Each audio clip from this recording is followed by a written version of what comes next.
अगर हमने एक सीरीज को सम लिया है और स्टार्टिंग वैल्यू हमने 0 देनी चाहिए थी और मैंने इसकी स्टार्टिंग वैल्यू 1 दे दी है। अब जब मैं इसको रन करूंगा तो आंसर 55 आ रहा था, अब क्या आ रहा है? 56। तो जब भी आप एडिशन करते हैं तो एडिशन की स्टार्टिंग वैल्यू होती है 0। और जब भी आप मल्टीप्लिकेशन का कोई काम कर रहे होते हैं और आंसर, जैसे लेट सपोज आपके पास कोई आना था वो 0 आ रहा है, अगर मैं इसको 1 से स्टार्ट करूंगा मल्टीप्लिकेशन के केस में, इनिशियल वैल्यू, अब देखें जो रिजल्ट आना था वो आएगा। ठीक है, यानी कि 1 × 2 × 3 × 4 × 5 × 6 × 7 × 8 × 9 एंड ×10। तो इससे जो रिजल्ट आ रहा था वो तभी मुझे डिस्प्ले होगा जब मैंने इसको स्टार्टिंग वैल्यू 1 दी होगी। अगर मैंने स्टार्टिंग वैल्यू 0 दे दी तो ये सम में 0 होगा। 0 को 1 से मल्टीप्लाई करेगा, 0 स्टोर करवा देगा। 0 को 2 से मल्टीप्लाई करेगा, 0 स्टोर करवा देगा। 0 को 3 से मल्टीप्लाई करेगा, 0 स्टोर करवा देगा। तो आंसर आपके पास 0 ही आएगा।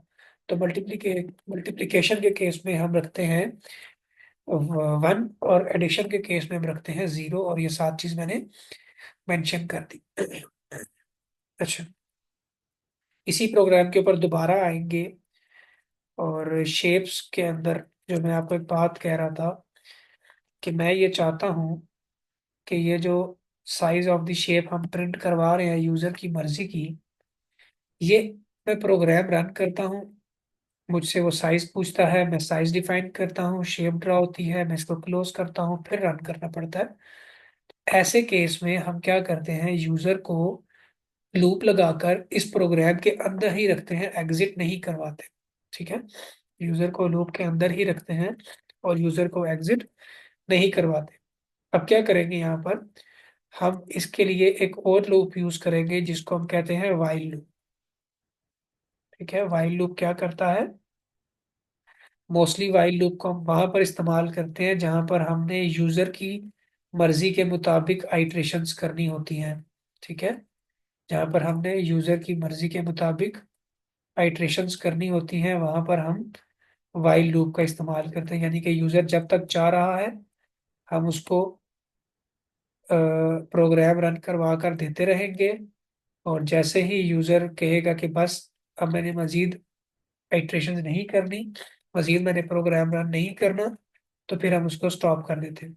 ठीक है, तो क्या होगा, यहाँ पर हम इंटीजर साइज को भी यहाँ से उठाते हैं और यहाँ पर ले जाते हैं, और हर बार वो यूजर से साइज पूछेगा और यहाँ पर हम चेक कर लेते हैं। अच्छा, लूप, ये अब वाइल लूप एंड कैसे होगा, आपको वाइल लूप का स्ट्रक्चर पता होना चाहिए। वाइल लूप का जो स्ट्रक्चर है वो इस तरीके से होता है कि सबसे पहले इसको मिलती है इनिशियलाइजेशन। जैसे आप लिखते थे ना लूप के अंदर, फॉर लूप के अंदर integer I is equal to 1, ये फॉर लूप की ब्रैकेट के अंदर लिखा जाता था, जबकि वाइल लूप के अंदर सबसे पहले इनिशियलाइजेशन लिखी जाती है, उसके बाद आती है वाइल, इस तरीके से ब्रैकेट, और फिर उसकी आती है बॉडी, ऐसे इसकी आती है बॉडी। और फिर इस बॉडी के अंदर आप जो भी वर्किंग है वो करते हैं, और जो इंक्रीमेंट आप आई प्लस प्लस फॉर लूप के अंदर करते हैं वो इंक्रीमेंट इस वाइल लूप की बॉडी के अंदर होता है, यहाँ पर कहीं पर इंक्रीमेंट या फिर डिक्रीमेंट। आप कोई भी काम तीनों लूप से परफॉर्म करवा सकते हैं, इंक्रीमेंट, डिक्रीमेंट। और अब कंडीशन कहाँ पर जाएगी, कंडीशन आ जाती है इस वाइल के अंदर, जैसे आप यहाँ पर लिखते हैं आई इज इक्वल टू 10, तो कंडीशन आपकी यहाँ पर आ जाती है, तो ये है। ठीक है, अब हम वाइल लूप को भी इसी तरीके से परफॉर्म कर सकते हैं, जैसे हमने लिखा है integer I is equal to 1, हम यहाँ पर लिख सकते हैं integer I is equal to 1 semicolon. यहाँ पर हम लिख सकते हैं I is less than size, और इसकी बॉडी के अंदर कहीं पर हम लिख देंगे आई प्लस प्लस। ठीक है, तो ये लूप उसी तरीके से वर्क करेगा जिस तरीके से दूसरा फॉर का लूप वर्क कर रहा था। बट हम इस वाइल के लूप को इसके असल मकसद की तरफ लेकर चलते हैं। लेट सपोज हम कहते हैं कि यूजर अगर जो जब क्विट करना चाहेगा ना, तो यूजर हमें बताएगा यस और नो।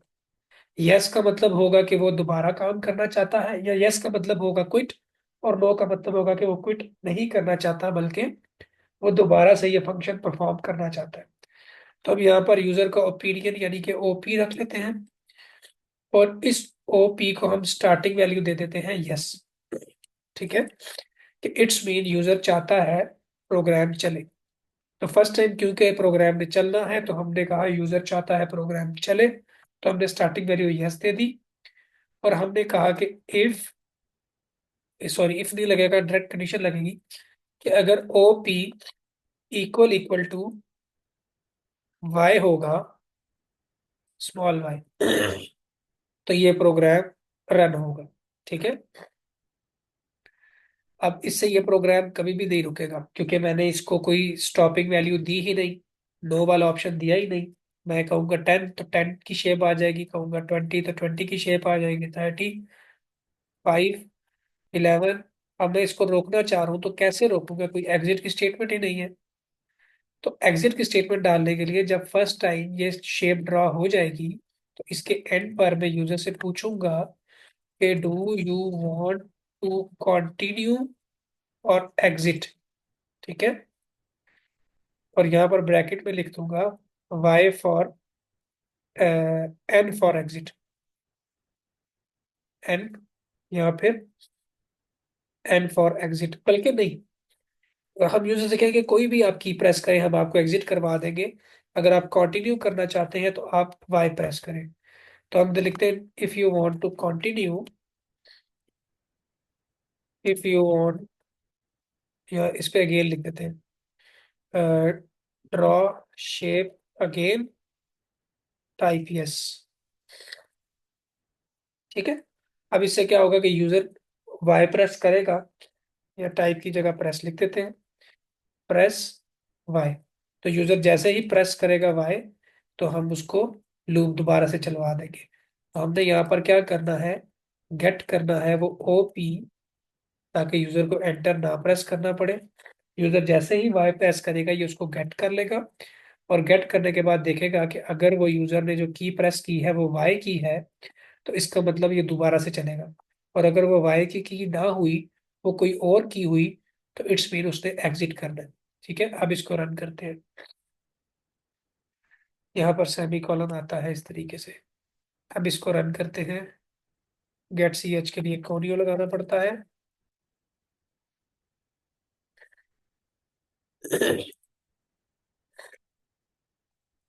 शेप ड्रॉ करते हैं 10 साइज की। हमसे कहता है draw shape again, Y means yes, तो मैं कहता हूँ वाई प्रेस किया यस, तो मुझसे कहेगा inter the size of shape. अब मैं कहता हूँ 20, 20 ड्रॉ किया, उसने कहा ड्रॉ शेप अगेन। अब मैं दबाता हूँ एन। ठीक है, ये जो है ना लेटर एन, इसको प्रेस करता हूँ तो ये देखिए प्रोग्राम एग्जिट कर गया और नेक्स्ट टाइम पे प्रोग्राम खत्म हो जाएगा। ठीक है, अब ऐसा भी हो सकता है ऐसा भी हो सकता है कि यूजर स्मॉल वाई की जगह पर कैपिटल वाई प्रेस कर दे। ठीक है, तो अगर यूजर ने कैपिटल वाई प्रेस किया तब भी तो हमने अपने प्रोग्राम को चलाना है ना। हो सकता है यूजर का कैप्स लॉक ऑन हो, तो हम इस जगह पर लिखेंगे कि स्मॉल वाई का मतलब भी है कि दोबारा चलाना है, या फिर कैपिटल वाई का मतलब भी है दोबारा चलाना। ठीक है, अब मैं यहाँ पर लिखता हूँ शेप 10, यहाँ पर लिखता हूँ, ओ मैंने 2 प्रेस कर दिया ना इसलिए एग्जिट कर गया। यहाँ पर लिखा मैंने 10, मैं कहता हूँ यस मैंने दोबारा चलाना है, वाई प्रेस किया, दोबारा चल गया। इसको जरा रोके एक मिनट, इसको गेट सी एच ई कर देते हैं ताकि आपको कैरेक्टर वहीं पे नजर आ जाए। और भी एक चीज चेंज करनी है, और वो है draw shape again enter the size of shape, shape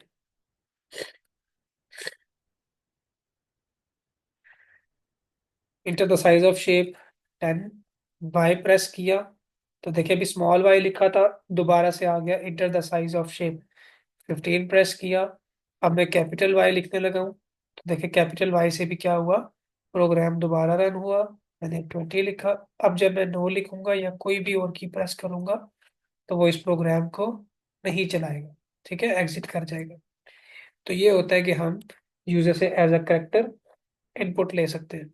अब एक और चीज यहाँ पर देखिएगा कि जब यूजर को मैंने 15 की शेप दिखा दी, नेक्स्ट टाइम मैंने 2 की शेप दिखानी है। फर्स्ट टाइम मैंने 15 की शेप दिखाई, नेक्स्ट टाइम मैं चाहता हूँ कि अब मैं 2 की शेप दिखाऊं। तो अब ये जो 15 वाली शेप थी, इसको खत्म हो जाना चाहिए था। ठीक है, तो इसको खत्म करने का तरीका क्या है? इसको खत्म करने का तरीका ये है कि हम यहाँ पर लगाते हैं क्लियर स्क्रीन। और क्लियर स्क्रीन लगाने का जो फार्मूला होता है, how to clear screen in C++। तो विजुअल डेव C++,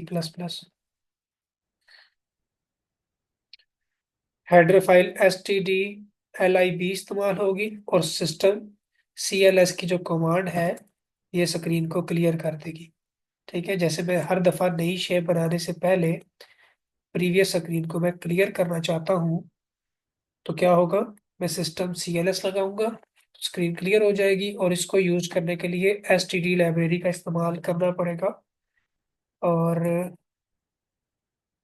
ये देखें, ठीक है, मैंने लाइब्रेरी इस्तेमाल नहीं की, और कंपाइलर में ऑलरेडी इसके बारे में इंस्ट्रक्शंस मौजूद थी, यानी कि जो मैंने कोनियो डॉट एच लिखा है या आईओस्ट्रीम डॉट एच लिखा है, इसमें ये ऑलरेडी मौजूद था। तो यहाँ पर लिखता हूँ जैसे 10, 10 का आ गया, मैं दोबारा से शेप चाहता हूँ, मैंने वाई प्रेस किया, तो दोबारा ये प्रोग्राम चला और स्क्रीन क्लियर हो गई। ठीक है, ये मैंने क्लियर स्क्रीन इसलिए बताया है क्योंकि आज का जो आपका टास्क है, वो टास्क ये है, इसको हम कहेंगे टास्क नंबर 10। ठीक है, क्लास के साथ टास्क चल रहे हैं, कल वाले टास्क को हम 9 टास्क जो है वो हमने स्किप कर दिया है। टास्क नंबर 10 है कि आपने एक फूड रेस्टोरेंट ओपन किया है। आपने उस फूड रेस्टोरेंट का नेम डिसाइड करना है, और आपने उस फूड रेस्टोरेंट के लिए आपने मेन्यू कार्ड डिजाइन करना है। ठीक है, मेन्यू कार्ड क्या होता है कि यू टॉप के ऊपर आता है आपके रेस्टोरेंट का नेम। यहाँ पे हम एक काम कर लेते हैं, यहाँ पर ही मेन्यू और फूड स्टॉल्स कह लें। इसकी इमेजेस खोलते हैं, और जैसे लेट सपोज ये मेन्यू है, ये बहुत छोटा सा मेन्यू है, इसको ओपन करते हैं। ये वाली diagram, open image in new tab, ये सिर्फ आपको समझाने के लिए है। स्क्रीन आपको नजर आ रही है ना? अब ये एक हेडिंग है, इसमें क्या लिखा हुआ है जी? नूडल्स। ठीक है, और दूसरी हेडिंग्स है सी फूड। तो हम क्या करेंगे, इधर सबसे पहले आपका नेम आएगा रेस्टोरेंट का, और उसके बाद आएगा जी, यहाँ पर लिखा होगा व्हाट नॉट, आप क्या ऑफर करें, जैसे नूडल्स आप ऑफर कर रहे हैं। सेकंड नंबर के ऊपर आप ऑर्डर कर रहे हैं, ये क्या था? Sea food. और थर्ड नंबर पे आप ऑफर कर रहे हैं मील्स, लंच। कोई भी आप ऑर्डर तैयार कर लीजिएगा, या अपनी मर्जी से कोई भी लिख लीजिएगा, कोई हार्ड एंड फास्ट रूल नहीं है। और फोर्थ नंबर पे आप करी ऑर्डर कर रहे हैं। ठीक है, कड़ी ही है मेरे ख्याल से। अब ये चार चीजें सामने नजर आएंगी। अब आप यहाँ पर यूजर से कहेंगे प्रेस योर चॉइस, या एंटर योर चॉइस, कुछ भी आप लिखेंगे, और साथ बेशक बता दीजिएगा कि 1 to 4 आपने एंटर करना है। अब जब यूजर ये एंटर करेगा, तो अकॉर्डिंग टू 1, जब 1 प्रेस होगा ना, तो ये सारी स्क्रीन प्रीवियस क्लियर हो जाएगी, और नई स्क्रीन के ऊपर आपको नजर आएगा नेम ऑफ रेस्टोरेंट रहना, नेम ऑफ रेस्टोरेंट रहना चाहिए। हम इसको दोबारा से लिख लेते हैं, और इसके बाद आपको नजर आएगा कैटेगरी, जैसे किसी ने 1 प्रेस किया तो वो नूडल्स खाना चाहता है, तो यू नूडल्स लिखा आएगा। और फिर यहाँ पर लिखा आएगा कि नूडल्स के अंदर, जैसे यहाँ पर चिकन नूडल्स हैं, और ये सब है ना, यहाँ से मुझे कोई क्लियर नजर नहीं आ रहा। चिकन नूडल्स है, चिकन सॉफ्ट नूडल्स है, जो भी है, जैसे हम कोई भी सिंपल से नेम रख लेते हैं, बीफ वाले नूडल्स कर लेते हैं, वैसे होते तो नहीं है, बीफ वाले नूडल्स हो गए। और थर्ड पे हम कोई और कर लेते हैं, चाइनीज नूडल्स, और जैसे कोरियन नूडल्स होते हैं। ठीक है। इसी तरीके से अगर यूजर टू प्रेस करता है तो ये सारा का सारा रिमूव हो जाएगा, और टू टू वाला मेन्यू आ जाएगा। इसी तरीके से आप यहाँ पर भी लिखेंगे, यहाँ पर लिखेंगे प्रेस या इंटर योर चॉइस और वन टू फोर। ठीक है। और यहाँ पर आप एक चीज और मेंशन करेंगे, press zero to go back. ठीक है। यानी कि अगर user one two three four enter करेगा तो इट्स मीन कि वो इनमें से कोई चीज ऑर्डर करना चाह रहा है। अगर यूजर जीरो प्रेस करेगा तो इट्स मीन कि वो नूडल से वापस इस तरफ जाना चाह रहा है, नेम ऑफ दी रेस्टोरेंट और मेन कैटेगरी की तरफ। हो सकता है वो नूडल्स की तरफ आ गया, लेकिन उसने नूडल्स के रेट वगैरह देखे। यहाँ पर आपने रेट भी दिखाना है, जैसे 1/10 की प्लेट ये है, या आपने इसी तरीके से शो करवाना है, बल्कि ये इस तरफ को होता है ऐसे। फिर आपने इसको शो करवाया जी 220 के लिए ये इस्तेमाल मिलता है। चाइनीज नूडल जो है वो 450 की प्लेट है। आपने इस तरीके से करके प्रॉपर मेन्यू कार्ड बनाना है, और जीरो टू गो बैक। अब लेट सपोज यूजर कहता है कि मैंने चिकन नूडल्स खाने हैं, तो बस अब सिंपल सा यहाँ पर डिस्प्ले करवा दीजिएगा कि we are serving you chicken noodles within 35 minutes. ऐसे बस छोटा सा दिखवा दिएगा। बस इतना सा ये काम है। और अगर इसी तरीके से यूजर ने टू प्रेस किया तो इट्स मीन वो सी फूड खाना चाहता है, तो सी फूड का मेन्यू आ जाएगा इसकी जगह पर। यूजर ने अगर थ्री प्रेस किया तो मील लंच, तो मील लंच क्या है वो यहाँ पर डिस्प्ले करवा दीजिएगा। और अगर यूजर कोई करी वगैरह खाना चाहता है तो वो डिस्प्ले करवा दीजिएगा। ये आपका टास्क है, इसलिए आपको यहाँ पर मैंने system.cls जो है ये आपको मैंने बताया है कि ये क्लियर करता है स्क्रीन को। ठीक है। तो बेसिकली आप एक स्क्रीन से दूसरे स्क्रीन की तरफ जा रहे होंगे, ये एक इमेज जनरेट होगा, लूप्स का ही इस्तेमाल होगा। ये काम आपने कल करना है, और कोशिश कीजिएगा कि ये काम कल हुआ हो। ठीक है बच्चों। अच्छा, अभी हमारी क्लास जो है वो एंड नहीं हुई, तो हम अपने इसी को आगे लेकर चलते हैं। इसी प्रोग्राम को हम आगे लेकर चलते हैं, और मैंने आपसे कहा था कि मैं वापस आता हूँ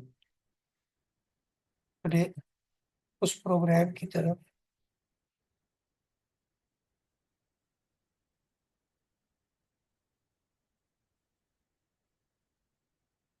इस वाले प्रोग्राम की तरफ, ये प्रोग्राम हमने किया था सम का, और सम को हमने करवाया था एंड पे जाकर डिस्प्ले इस तरीके से। तो ये एक सीरीज का सम हमारे पास आ गया था, इसने प्रीवियस ही कंपाइल कर दिया, तो ये आ गया सीरीज का सम। अब हम यहाँ पर एक प्रोग्राम करने वाले हैं, program to print a table. Table print करने के लिए क्या होगा कि जैसे हम टेबल प्रिंट करना चाहते हैं टू का, तो हम क्या करेंगे, इसको भी कमेंट ही कर देते हैं तो अच्छा है। दोबारा से लिखते हैं इंटीजर नंबर। लेट सपोज हम टू का टेबल प्रिंट कराना चाहते हैं, तो हमने यहाँ पर लिखा टू, और लूप लगाया, इसको हमने वन से, बल्कि टेबल जीरो से भी स्टार्ट होता है, I is equal to zero लिख दिया। आई को is less than equal to 10 तक हमने लेकर जाना है, और हमें आई प्लस प्लस करना है। प्लस प्लस करने के बाद अब आपने टेबल प्रिंट करवाना है, तो इसका मतलब आउटपुट की स्टेटमेंट आपकी बार बार आएगी तो टेबल प्रिंट होगा। सी आउट की स्टेटमेंट यहाँ पर दिखानी है। ठीक है। और यहाँ पर अगर आप लिखेंगे टू स्टेरिक आई, तो आई की वैल्यू वन है, टू है, थ्री है, तो वो टू के साथ मल्टीप्लाई होकर रिजल्ट डिस्प्ले होता रहेगा, और हर बार न्यू लाइन आती रहेगी। ठीक है। हर बार न्यू लाइन आती रहेगी, तो हम यहाँ पर एड लाइन भी डाल देते हैं।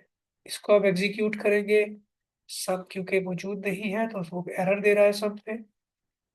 तो ये देखें, 0 2 0 0 2 1 2 2 2 4 2 3 6 2 4 8 2 5 10 2 6 12 2 7 14 2 6 8 2 9 18 8 10 20। लेकिन टेबल ऐसे तो नहीं दिखाई देता।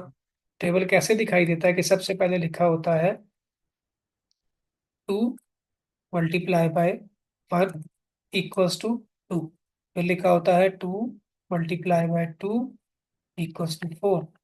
इसके लिए हम क्या करेंगे, हमें आउटपुट पे काम करना पड़ेगा। तो इसका मतलब सबसे पहले हमने डिस्प्ले करवाना है 2, तो हम सी आउट में लिखेंगे यहाँ पर वो नंबर जैसे 2 है। ठीक है, ये देखिए नंबर के अंदर 2 पड़ा हुआ है। हम नंबर लिखेंगे और ये 2 भी बेसिकली नंबर ही है। 2 × 1 = 2 × 2। सबसे पहले डिस्प्ले होगा नंबर। नंबर डिस्प्ले होने के बाद डिस्प्ले होगा एक्स, जो कि मल्टीप्लाई के साइन को शो कर रहा है। ये चीज आ जाएगी, यानी कि 2 नंबर है ऐसे ही आ जाएगा। फिर ये एक्स आएगा और फिर आगे लिखा हुआ है आई, क्योंकि ये 1 2 3 4 5 6 7 है तो ये आई की वैल्यू है। फिर नेक्स्ट आ जाएगी आई की वैल्यू। आई की वैल्यू के बाद फिर ये सिंपल आपने शो करवाना है, तो आप यहाँ पर क्या करेंगे, इक्वल शो करवाएंगे और उसके बाद लिखा होगा 2 और फिर न्यू लाइन आएगी। अब इसको रन करते हैं तो देखिए 2 0 = 0 2 1 = 2 2 2 = 4 3 × 6 4 × 8 5 × 10 6 × 12 7 × 14। अब ये थोड़ा सा ऑकवर्ड लग रहा है, अगर आप यहाँ पर आकर देखें ना 9 और 10 को, तो 9 यहाँ पर खत्म हो गया और 10 जो है वो यहाँ पर 18 जो है वो 20 जो है वो थोड़ा सा आगे हो गया, इक्वल का साइन जो है वो आगे हो गया। तो इसका मतलब है कि इसकी विड्थ में कोई थोड़ा बहुत मसला आ गया। तो इस विड्थ से बचने के लिए हम क्या करेंगे, हम सेट विड्थ इस्तेमाल करेंगे इस जगह पर। क्योंकि प्रीवियस नंबर जो है वो तो हमेशा वैसा ही रहेगा। ये जो प्रीवियस नंबर है ये तो हमेशा 2 है तो 2 ही रहेगा, 11 है तो 11 ही रहेगा, तो ये मसला नहीं करेगा। जिसकी वजह से एक्स भी अपनी जगह से खराब नहीं होगा। सिर्फ मसला बनेगा इस कॉलम में और उसके बाद इस कॉलम में। तो इसकी हमें विड्थ सेट करनी पड़ेगी। तो ये जो आई है इसकी हमें विड्थ सेट करनी पड़ेगी, और हम मैनिपुलेटर्स पढ़ चुके हैं। जैसे मैं कहता हूँ सेट विड्थ, और यहाँ पर मैं 5 की बल्कि 4 की विड्थ दे देता हूँ, 4 डिजिट ही होता है ज्यादा से ज्यादा। और यही काम मैं रिपीट करता हूँ रिजल्ट के लिए भी। इस जगह पर अ, यहाँ पर सेट डब्ल्यू का इस्तेमाल करते हैं। ठीक है, अब इसको रन करके देखेंगे तो एरर आएगा। उस एरर से बचने के लिए हमने देखा था कि हम एक लाइब्रेरी इस्तेमाल करते हैं IOMANIT। अब रन करके देखते हैं तो सेट विड्थ है बेसिकली, ये सेट डब्ल्यू है फंक्शन। अब इसको अगर हम रन करेंगे तो ये देखिए उस तरीके से टेबल दिखा रहा है, कोई अब चीज खराबी पैदा नहीं कर रही। अब मैं इस टेबल को 10 की बजाय 100 पर लेकर जाना चाहूँ तो कोई मसला नहीं आ रहा। मैं इसको 1000 पर लेकर जाना चाहूँ, कोई मसला नहीं आएगा। ठीक है, लेकिन अगर मैं इसको 10,000 पर लेकर जाता हूँ तो फिर भी शायद कोई मसला नहीं आएगा। 3000 4000 5 6 7 8 9, और देखिए 10,000 पे भी मसला नहीं आया। ओहो, ये मैंने वहाँ लैग तो नहीं कर दिया। 10,000 ही है। ओके, 10,000 तक गया है लेकिन आगे 20,000 है। इसका मतलब यहाँ पर आकर इसने गड़बड़ कर दी, ऊपर ये किसी भी जगह पर गड़बड़ नहीं करके आया। ठीक है, तो मोस्टली इतना ही होता है। तो आप इस तरीके से सेट विड्थ करके, और अगर आपने कोई छोटा मोटा टेबल प्रिंट कर रहे हैं जैसे 100 तक की टेबल हो सकता है या 1000 तक हो सकता है, तो ये 4 डिजिट है, 1 2 3 और 4, तो आप यहाँ पर 4 विड्थ सेट कर दें। अब टेबल जो है वो हमेशा 2 का ही तो नहीं प्रिंट करवाना, हो सकता है 2 के अलावा भी हमने प्रिंट करवाना हो सकता है यूजर कोई और नंबर चाहे, और हो सकता है यूजर कहे मुझे 10 तक चाहिए, 11 तक चाहिए। तो हम क्या करते हैं, यहाँ पर एक नंबर ले लेते हैं और उसका साइज ले लेते हैं। ठीक है, और ये दोनों चीजें हम यूजर पे छोड़ देते हैं। हम यूजर से कहते हैं cout enter a number print its table. ठीक है। और यूजर वो जो नंबर एंटर करेगा वो सी इन कर लेंगे नम के अंदर, और जो सी आउट करके हम उससे कहेंगे enter a size for your table. अब जो यूजर एंटर करेगा वो हम एज अ साइज ले लेंगे, और इस 1000 की जगह पर हम उसको एज अ साइज डिफाइन कर देंगे। अब जब इसको रन करेंगे तो ये क्या कह रहा है, इतना और एस आई सी ई, वो कह रहा है साइज ऑलरेडी बनाया हुआ है। यस, साइज ऑलरेडी बनाया है। हमने कहा जी कि हमें जैसे 10 का टेबल प्रिंट करवाना है, और साइज जो है हमने 50 तक जाना है, 10 50 जार। ठीक है, तो देखिए 10 को वो लेकर आएगा 1 से 50 जार, और 10 50 जार होता है 500। ठीक है। इस तरीके से अब फिर वो इशू आ रहा है कि मैं अपने प्रोग्राम को दोबारा एग्जिट करूंगा तो फिर नया प्रोग्राम चलेगा, फिर मैं नया टेबल प्रिंट करवाऊंगा। तो मैं अब इस सारे काम को यहाँ से डाल दूंगा वाइल के अंदर। यूजर की चॉइस पे देखूंगा, अगर यूजर ने वाई लिखा इट्स मीन यूजर चाह रहा है दोबारा प्रोग्राम चलाना, और अगर यूजर ने कैपिटल में वाई लिखा तो इट्स मीन यूजर दोबारा से चलाना चाह रहा है स्मॉल वाई से भी और कैपिटल वाई से भी। और इसको मैं ब्रैकेट्स यहाँ से स्टार्ट कर दूंगा, और इसको सारे काम को मैं डाल दूंगा इसमें वाइल लूप के अंदर, यहाँ पर। और इस वाइल लूप को एंड करने के लिए मैं यहाँ पर लिखूंगा cout print another table, press Y और वाई।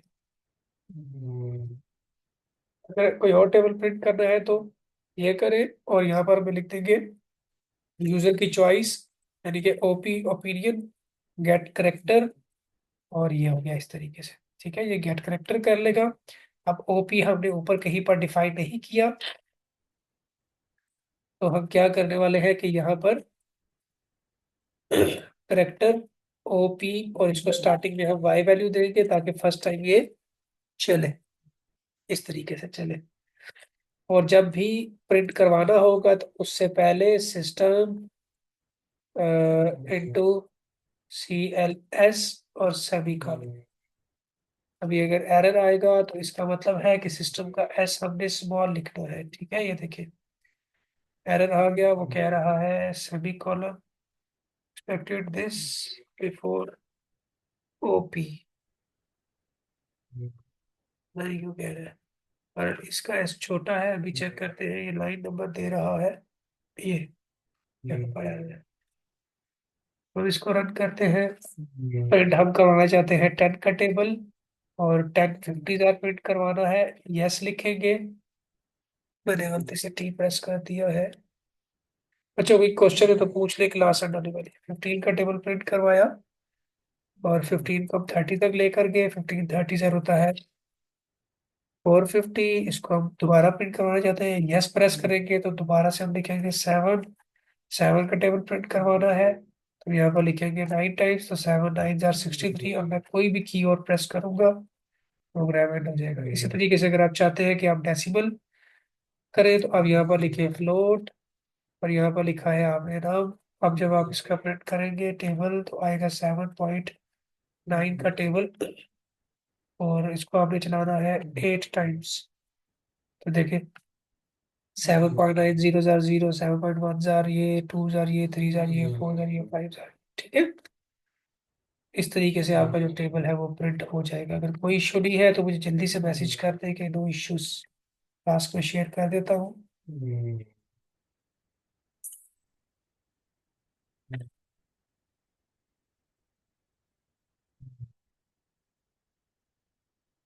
नहीं बच्चे, आपको इन तमाम चीज़ों के बारे में पता होना चाहिए, और ये कॉम्प्लेक्स नहीं है, ये आपके लेवल के हैं, सेकेंड ईयर के लेवल के।